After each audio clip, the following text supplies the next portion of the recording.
So hey guys, welcome back to my YouTube channel. ಇವತ್ತು ಬಿಗಿನರ್ಸ್ಗೋಸ್ಕರ use ಆಗುವಂಥ ಒಂದು ಕಂಟೆಂಟನ್ನು ತಗೊಂಡು ಬಂದಿದ್ದೇನೆ. ಇನ್ ಶೂಟಲ್ಲಿ ವಿಡಿಯೋನ ಹೇಗೆ ನಾವು ಎಡಿಟಿಂಗ್ ಮಾಡೋದು ಅಂತ ಕೇಳಿದ್ದಾರೆ. ಬಟ್ ನನಗೆ ವಿಡಿಯೋ ಮಾಡೋದು ತುಂಬ ಇಂಟ್ರೆಸ್ಟು. ಬಟ್ ಎಡಿಟಿಂಗ್ ಹೇಗೆ ಮಾಡೋದು ಅಂತ ಗೊತ್ತಿಲ್ಲ. ಯಾವ ಆ್ಯಪಲ್ಲಿ ಎಡಿಟ್ ಮಾಡ್ತೀರಾ, ಈ ಥರ ಎಲ್ಲ ತುಂಬಾ ಜನ ಕೇಳಿದ್ದಾರೆ. ಸೊ ಹಾಗಾಗಿ ನಾನಿವತ್ತು ಸಿಂಪಲ್ಲಾಗಿ ಇನ್ ಶೂಟಲ್ಲಿ ವಿಡಿಯೋನ ಹೇಗೆ ಎಡಿಟ್ ಮಾಡೋದು ಅಂತ ತೋರಿಸ್ಕೊಡ್ತಾ ಇದ್ದೀನಿ. ಸೊ ಇವಾಗ ಫಸ್ಟ್ ಆಫ್ ಆಲ್ ನಮ್ಮ ಹತ್ರ ಇನ್ಶೂಟ್ ಆ್ಯಪ್ ಇರಬೇಕು. ಸೊ ನೋಡಿ, ಇವಾಗ ಇನ್ಶೂಟಲ್ಲಿ ಬಂದುಬಿಟ್ಟು ವಿಡಿಯೋ ಅಂತ ಇರುತ್ತೆ. ವಿಡಿಯೋ ಅಂತ ಇರೋದ್ರ ಮೇಲೆ ಕ್ಲಿಕ್ ಮಾಡಿ, ಅದರಲ್ಲಿ ಬಂದುಬಿಟ್ಟು ನ್ಯೂ ಅಂತ ಇದೆ, ಇದ್ರ ಮೇಲೆ ಕ್ಲಿಕ್ ಮಾಡ್ಕೊಳ್ಳೋಣ. ನೆಕ್ಸ್ಟಲ್ಲಿ ಬಂದುಬಿಟ್ಟು ಇಲ್ಲಿ ನಮಗೆ ಯಾವ ವಿಡಿಯೋನ ನಾವು ಎಡಿಟ್ ಮಾಡ್ಕೋಬೇಕು ಅಂತ ಇರುತ್ತೆ, ಆ ವಿಡಿಯೋನ ನಾನೀಗ ಸೆಲೆಕ್ಟ್ ಮಾಡ್ಕೋಬೇಕು. ಇದರಲ್ಲಿ ನಾನೀಗ ಆಲ್ರೆಡಿ ಒಂದಷ್ಟು ವೀಡಿಯೋಸ್ಗಳನ್ನು ಎಡಿಟ್ ಮಾಡಾಗಿದೆ.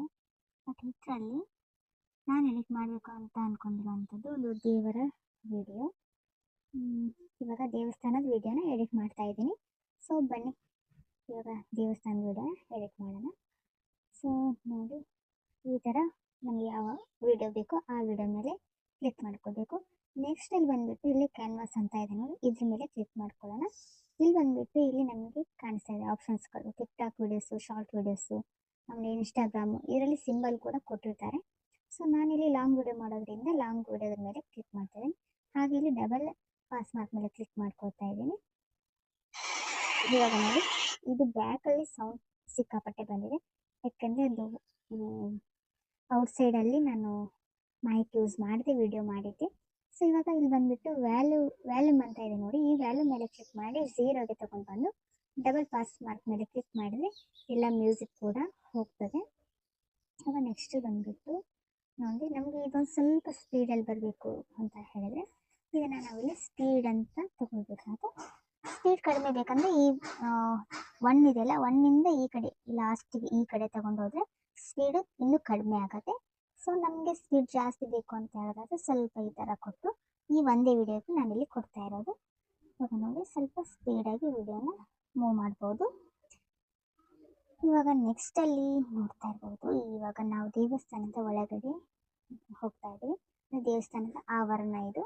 ಇಲ್ಲಿ ಬಂದು ಇವಾಗ ಈ ಆವರಣದ ಒಳಗೆ ಬಂದು ಇಲ್ಲಿರುವಂಥ ದೇವಸ್ಥಾನವನ್ನು ನಾವು ಯಾವ ರೀತಿ ಶೂಟ್ ಮಾಡ್ಕೊಂಡಿದ್ದೀವಿ ನೋಡಿ, ಇಂಥ ಒಂದು ವಿಡಿಯೋನ ಶೂಟ್ ಮಾಡ್ಕೋಬೇಕಾಗತ್ತೆ. ಸೊ ಈ ರೀತಿ ವಿಡಿಯೋ ಶೂಟ್ ಮಾಡ್ಕೊಂಡ ನಂತರ ನನಗೆ ಇಲ್ಲಿ ಇನ್ನಷ್ಟು ಆಪ್ಷನ್ಸ್ಗಳನ್ನು ನಾನು ನಿಮಗೆ ಹೇಳ್ಕೊಡ್ತಾ ಬರ್ತೀನಿ. ಸೊ ಇವಾಗ ನೋಡ್ತಾ ಇರ್ಬೋದು ಸ್ನೇಹಿತರೆ, ಇಲ್ಲಿ ನಾವು ದೇವರ ಒಂದು ವಿಗ್ರಹವನ್ನು ನೋಡ್ತಾ ಇದ್ದೀವಿ ನೋಡಿ. ಇವಾಗ ಇಲ್ಲಿಂದ ನಮಗೆ ನೆಕ್ಸ್ಟ್ ಎಡಿಟಿಂಗ್ ಸ್ಟಾರ್ಟ್ ಆಗುತ್ತೆ. ಕಾಮನ್ ಆಗಿ ಇಲ್ಲಿವರೆಗೂ ನಮಗೆ ಯಾವುದೇ ಎಡಿಟಿಂಗ್ ಇರೋದಿಲ್ಲ. ಇವಾಗ ಇಲ್ಲಿ ನಾನು ಸ್ಪ್ಲಿಟನ್ನು ಕೊಟ್ಕೊಳ್ತಾ ಇದ್ದೀನಿ. ಸ್ಪ್ಲಿಟನ್ನು ಕೊಟ್ಕೊಂಡು ಇಲ್ಲಿ ಈ ಥರ ಇದೆ ಅಲ್ವಾ. ಸೊ ಇವಾಗ ನನಗೆ ಸ್ಪ್ಲಿಟ್ ಕೊಟ್ಟಾದಮೇಲೆ ಸ್ವಲ್ಪ ಝೂಮನ್ನು ತಗೊಳ್ಳೋಣ. ದೇವಿ ಶಿವಶರಣೆ ಹೇಮರೆಡ್ಡಿ ಮಲ್ಲಮ್ಮ ಅವರ ಒಂದು ಮೂರ್ತಿಯನ್ನು ಈ ರೀತಿ ತಗೊಳ್ಳೋಣ. ಆದ ನಂತರ ಹೀಗೆ ಝೂಮನ್ನು ತಗೊಳ್ಳೋಣ. ನೆಕ್ಸ್ಟ್ ಸ್ವಲ್ಪ ಝೂಮ್ ಔಟನ್ನು ಮಾಡ್ಕೊಳ್ಳೋಣ. ಸೊ ನೆಕ್ಸ್ಟ್ ಬಂದುಬಿಟ್ಟು ಇಲ್ಲಿ ವೇಮನ ಅವರ ಒಂದು ಮೂರ್ತಿ ಇದೆ. ಈ ಮೂರ್ತಿಯನ್ನು ಕೂಡ ಅಷ್ಟೇ ಈ ಥರ ನೀಟಾಗಿ ನಾವು ಫೋಟೋವನ್ನು ಸರಿಯಾಗಿ ಈ ಥರ ಮಾಡಿಕೊಂಡು ಅದಾದ ನಂತರ ಇಲ್ಲಿ ತಗೊಂಡು ಈ ಮೇಲ್ಗಡೆ ಶಿವಶರಣೆ ಹೇಮರೆಡ್ಡಿ ಮಲ್ಲಮ್ಮ ಹಾಗೂ ವೇಮನ ಮಹಾಯೋಗಿ ವೇಮನ್ ಅಂತ ಇದೆ. ಸೊ ಆ ಒಂದು ನೇಮ್ ಕೂಡ ಇಲ್ಲಿ ಮೆನ್ಷನ್ ಆಗೋ ರೀತಿ ತಗೊಂಡೆ. ಸೊ ನೆಕ್ಸ್ಟ್ ಬಂದುಬಿಟ್ಟು ಇವಾಗ ಸ್ವಲ್ಪ ನಾನಿಲ್ಲಿ ಪರ್ಫೆಕ್ಟಾಗಿ ಮಾಡ್ಕೊಂಡಿದ್ದೀನಿ. ಸೊ ನೆಕ್ಸ್ಟ್ ಬಂದುಬಿಟ್ಟು ಇವಾಗ ನೋಡ್ತಾ ಇರ್ಬೋದು, ಅವಾಗ ಈ ಒಂದು ಫೋಟೋನ ಈ ಥರ ಅಡ್ಜಸ್ಟ್ ಮಾಡ್ಕೊಳ್ಳೋಣ. ಇವಾಗ ಇಲ್ಲಿಂದ ಮತ್ತೆ ಒಂದು ಸರಿ ಹೀಗೆ ತಗೊಳ್ಳೋಣ, ಮತ್ತು ಸ್ವಲ್ಪ ಝೂಮ್ ತಗೊಳ್ಳೋಣ. ನೋಡಿ, ಝೂಮ್ ತೊಗೊಂಡಂತ ಸ್ವಲ್ಪನೇ ಝೂಮ್ ಔಟನ್ನು ಮಾಡ್ಕೊಳ್ತಾ ಬರೋಣ. ಅಂದಾಗ ಈ ವಿಡಿಯೋ ಹೇಗೆ ಬರುತ್ತೆ ಅಂತ ನಿಮಗೆ ಫೈನಲಾಗಿ ನಾನು ಇಲ್ಲಿ ತೋರಿಸ್ತಾ ಇದ್ದೀನಿ. ಸೊ ನೋಡಿ, ಝೂಮ್ ಆ್ಯಂಡ್ ಝೂಮ್ ಔಟ್ ವಿಡಿಯೋನ ನಾನು ಫೈನಲಿ ರಿಸಲ್ಟನ್ನು ನಿಮಗೆ ಕೊಡ್ತೀನಿ ಫ್ರೆಂಡ್ಸ್.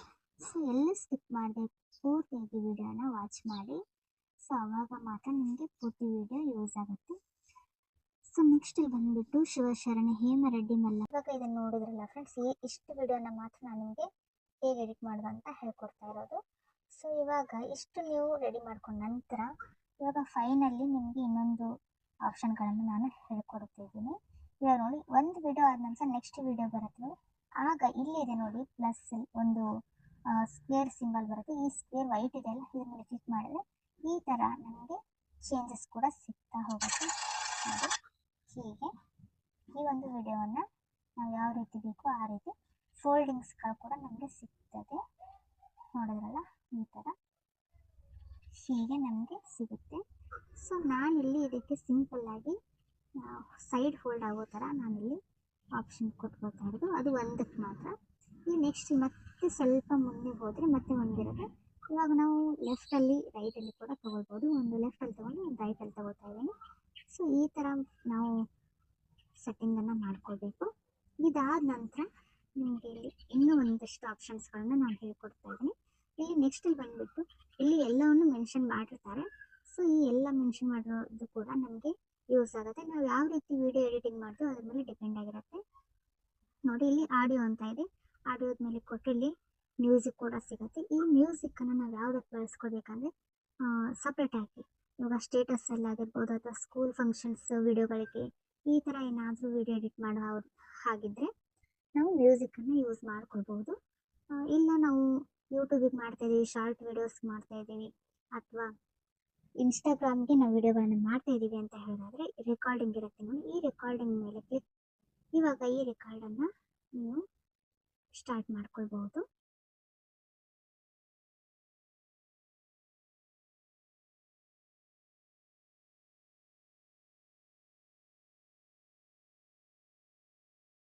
ಕೊಟ್ಬಿಟ್ಟು ನಾವು ಇದನ್ನು ಓಕೆ ಮಾಡ್ಕೋಬೇಕಾಗತ್ತೆ. ಸೊ ನಾನಿಲ್ಲಿ ಬ್ಯಾಕ್ ವಾಯ್ಸ್ ಕೊಡ್ತಾ ಇಲ್ಲ ಇವಾಗ. ಸೊ ನೆಕ್ಸ್ಟಲ್ಲಿ ಬಂದ್ಬಿಟ್ಟು ಟೈಟಲಲ್ಲಿ ಸ್ಟಿಕ್ಕರ್ಸ್ ಕೂಡ ಇರುತ್ತೆ.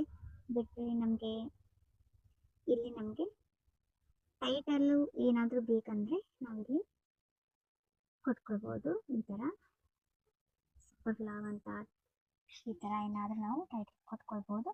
ಬಟ್ ನಾನು ಈ ಒಂದು ವಿಡಿಯೋಗೆ ಯಾವುದೇ ಟೈಟಲ್ ಕೊಡ್ತಾ ಇಲ್ಲ.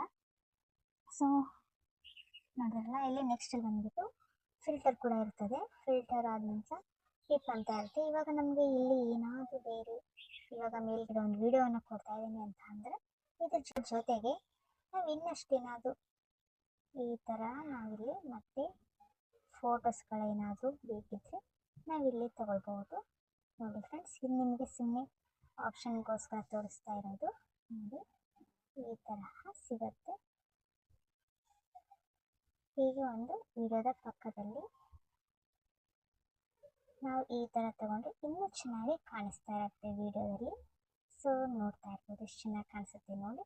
ಈ ಪಿಪ್ ಅಂತ ಇದೆ ನೋಡಿ. ಬಟ್ ಈ ಪಿಪ್ ಅಂತ ಇರೋದು ಈ ಥರ ನಾವು ಫೋಟೋಸ್ ಆಗಿರಲಿ, ವೀಡಿಯೋಸ್ ಆಗಿರ್ಬೋದು, ಈ ಥರ ನಾವು ಎಡಿಟಿಂಗನ್ನು ಮಾಡ್ಕೊಳ್ಳುವಾಗ ಯೂಸ್ ಮಾಡ್ಕೋಬೋದು ಫ್ರೆಂಡ್ಸ್.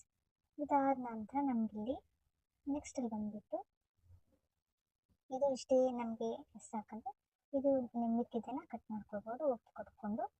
ಇದಾದ ನಂತರ ಫೈನಲಲ್ಲಿ ಬ್ಯಾಕ್ಗ್ರೌಂಡು, ಸ್ಪೀಡು ಇವೆಲ್ಲ ಇನ್ನೊಂದಷ್ಟು ಕೆಲವು ನಾನು ಮತ್ತೆ ನೆಕ್ಸ್ಟ್ ವಿಡಿಯೋದಲ್ಲಿ ನಿಮಗೆ ಶೇರ್ ಮಾಡ್ತಾ ಬರ್ತೀನಿ. ಹಾಗೆಯೇ ರಿವರ್ಸ್ ಅಂತ ಕೂಡ ಇದೆ, ಇದು ಕೂಡ ಇಂಪಾರ್ಟೆಂಟ್ ಇದೆ ಫ್ರೆಂಡ್ಸ್. ಇದನ್ನು ನಾನು ನಿಮಗೆ ಹೇಳ್ಕೊಡ್ತೀನಿ ಇವಾಗ ನಾನೊಂದು ನನ್ನ ಮಗನ ವಿಡಿಯೋನ ನಾನಿಲ್ಲಿ ಶೋ ಮಾಡಿದ್ದೆ. ಸೊ ಇದರಲ್ಲಿ ಒಂದು ಶಾರ್ಟಲ್ಲಿ ನಾನು ನನ್ನ ಮಗನ ಶಾರ್ಟ್ ವಿಡಿಯೋದಲ್ಲಿ ನಾನಿವಾಗ ತೋರಿಸ್ಕೊಡ್ತಾ ಇದ್ದೀನಿ. ಅವನು ಓಡಿ ಬಂದಿರೋಂಥ ವಿಡಿಯೋಗೆ ನಾನಿಲ್ಲಿ ಕೊಡ್ತಾ ಇರೋವಂಥದ್ದು ನೋಡಿ. ಇವಾಗ ಇಲ್ಲಿ ನಾವು ಇದನ್ನು ಕಟ್ ಮಾಡ್ಕೊಳ್ಬೇಕಾಗತ್ತೆ.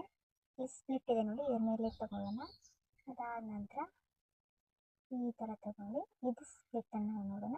ಇವಾಗ ನಾನು ಇದಿಷ್ಟೇನು ತಗೊಂಡಿದ್ದೆ ನೋಡಿ, ನನ್ನ ಮಗನ ವಿಡಿಯೋ ಮಾತ್ರ ನಾನು ಈ ಥರ ರಿವರ್ಸ್ ಅಂತ ಇದೆ ಓಕೆನಾ. ಇದು ರಿವರ್ಸ್ ಮೇಲೆ ಓಕೆ ಕೊಟ್ಟೆ. ಇವಾಗ ಅವನು ಓಡ್ತಾ ಇರೋವಂಥ ಏನು ವಿಡಿಯೋ ಇದೆ ನೋಡಿ, ಅದು ನಾವು ಇವಾಗ ರಿವರ್ಸಲ್ಲಿ ತಗೊಳ್ಬಹುದು. ಇದು ನಿಮಗೆ ಶಾಂಪಲ್ಗೋಸ್ಕರ ಅಂತ ಹೇಳಿಬಿಟ್ಟು ಮಾಡಿರೋದು. ಸೊ ನೋಡಿ, ಈ ಥರ ರಿವರ್ಸ್ ಆಗಿ ವಿಡಿಯೋನ ಮಾಡ್ಕೊಳ್ಬೋದು ನೋಡಿ ಫ್ರೆಂಡ್ಸ್. ಆಗಲೇ ಇದು ಅವನು ಆ ಕಡೆಯಿಂದ ಓಡಿ ಬಂದಿದ್ದ ಅಲ್ವಾ. ಸೊ ಇದು ಇವಾಗ ರಿವರ್ಸ್ ಆಗಿ ಓಡುವಂಥದ್ದು ವಿಡಿಯೋ. ಸೊ ವಿಡಿಯೋ ನೋಡಿದ್ರಲ್ಲ ಫ್ರೆಂಡ್ಸ್, ವಿಡಿಯೋ ಇಷ್ಟ ಆದರೆ ಪ್ಲೀಸ್ ಲೈಕ್ ಮಾಡಿ, ಹಾಗೆ ಕಮೆಂಟ್ ಮಾಡಿ. ನಮ್ಮ ಈ ವಿಡಿಯೋ ನಿಮಗೆ ಇಷ್ಟ ಆದರೆ ಪ್ಲೀಸ್ ಸಪೋರ್ಟ್ ಮಾಡಿ, ಹಾಗೆ ನಮ್ಮ ಚಾನಲ್ಗೆ ಸಬ್ಸ್ಕ್ರೈಬ್ ಮಾಡ್ಕೊಳ್ಳಿ ಫ್ರೆಂಡ್ಸ್. ಜೊತೆಗೆ ಈ ವಿಡಿಯೋದ ನಂತರ ನಿಮಗೆ ವಿಡಿಯೋ ಎಡಿಟಿಂಗಲ್ಲಾಗಿರ್ಬೋದು ಅಥವಾ ನಿಮಗೆ YT ಸ್ಟುಡಿಯೋದಲ್ಲಿ ಏನಾದರೂ ನಿಮಗೆ ಕನ್ಫ್ಯೂಷನ್ ಇದ್ದರೆ ದಯಮಾಡಿ ಕಮೆಂಟಲ್ಲಿ ತಿಳಿಸಿ. ಹಾಗೆಯೇ ವಿಡಿಯೋ ಎಡಿಟಿಂಗ್ ಮಾಡೋದ್ರಲ್ಲಿ ಮತ್ತೆ ಏನಾದರೂ ಕನ್ಫ್ಯೂಷನ್ ಇದ್ದರೆ ನೀವು ಇದರಲ್ಲಿ ನಮಗೆ ಕೇಳಬಹುದು. ಕಮೆಂಟ್ ಮುಖಾಂತರ ನೀವು ಕೇಳಿದರೆ ನಾನು ಆ ಒಂದು ಕಮೆಂಟಿಗೆ ನೆಕ್ಸ್ಟಲ್ಲಿ ನಿಮಗೆ ಯಾವ ರೀತಿ ವಿಡಿಯೋ ಬೇಕು ಅಂತ ಹೇಳಿಬಿಟ್ಟು ನಾನು ಇಲ್ಲಿ ಅಪ್ಲೋಡನ್ನು ಮಾಡ್ತೀನಿ ಫ್ರೆಂಡ್ಸ್. ಸೊ ವಿಡಿಯೋನ ಪೂರ್ತಿಯಾಗಿ ನೋಡಿ.